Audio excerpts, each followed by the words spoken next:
मेरे प्रिय छात्रों, शुभोदय। सभी को तीसरी छमाही पर स्वागत है।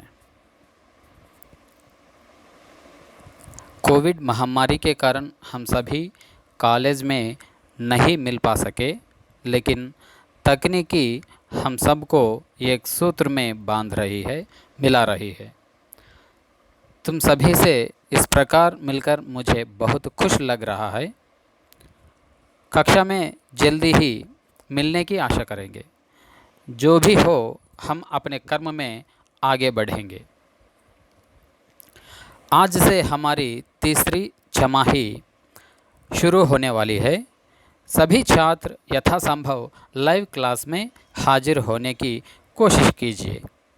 आज हम थर्ड सेम पाठ्यक्रम के बारे में चर्चा करेंगे और जानकारी प्राप्त करेंगे।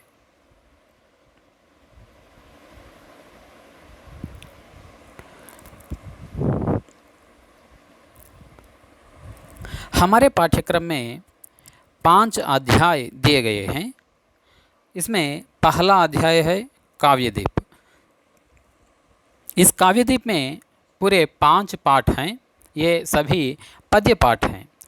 पहला दूसरा दोनों प्राचीन पद्य पाठ हैं। तीसरा, चौथा और पांचवा ये 3 आधुनिक कविता पाठ हैं।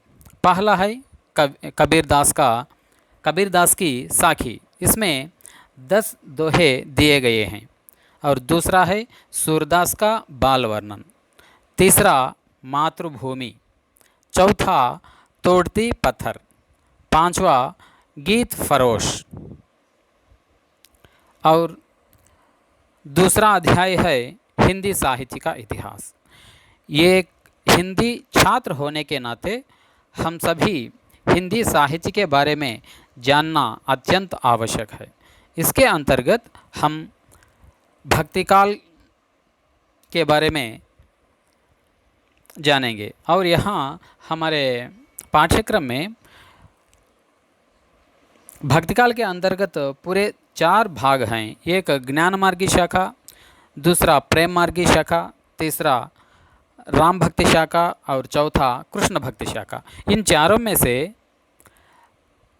ज्ञान मार्गी शाखा और प्रेम मार्गी शाखा ये दोनों भी हमारे क्रम में दिए गए हैं।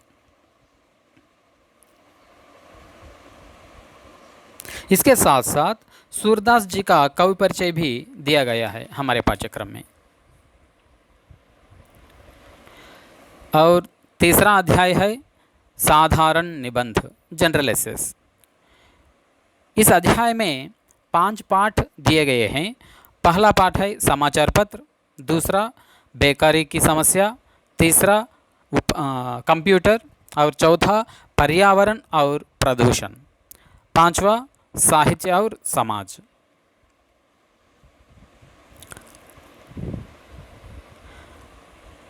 चौथा अध्याय है अनुवाद, ट्रांसलेशन। इस अध्याय के अंतर्गत हम हिंदी से अंग्रेजी में अनुवाद करने का और अंग्रेजी से हिंदी में अनुवाद करने का अभ्यास करेंगे। परीक्षा में इस अध्याय से 5 या 10 अंक का एक प्रश्न अवश्य दिया जाता है। बहुत आसानी से अभ्यास करने से ये बहुत आसान है अध्याय। आसानी से हम अंक भी पा सकते हैं अध्याय के द्वारा। और 5वां पाठ है प्रयोजन मूलक हिंदी। प्रयोजन मूलक हिंदी का अर्थ है जीवन की आवश्यकताओं की पूर्ति के लिए उपयोग में लाई जाने वाली हिंदी ही प्रयोजन मूलक हिंदी है। इस प्रयोजन मूलक हिंदी अध्याय के अंतर्गत हमारे पाठ्यक्रम में कार्यालय पत्राचार 3 दिए गए हैं। इसमें पहला है परिपत्र, इसे अंग्रेजी में सर्कुलर कहते हैं। और दूसरा है कार्यालय ज्ञापन, इसे अंग्रेजी में ऑफिस मेमोरेंडम कहते हैं। और तीसरा है अधिसूचना, इसे अंग्रेजी में नोटिफिकेशन कहते हैं। इस प्रयोजन मूलक हिंदी के उद्देश्य, पहला है हिंदी की व्यावहारिक उपयोगिता से परिचित कराना, और दूसरा है रोजगार उपलब्ध कराने में सहायता करना, माने जॉब उपलब्ध कराने में सहायता करना।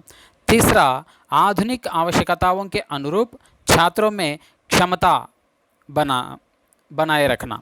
और चौथा है कार्यालयों में प्रयुक्त होने वाली हिंदी भाषा का समग्र ज्ञान प्रदान करना।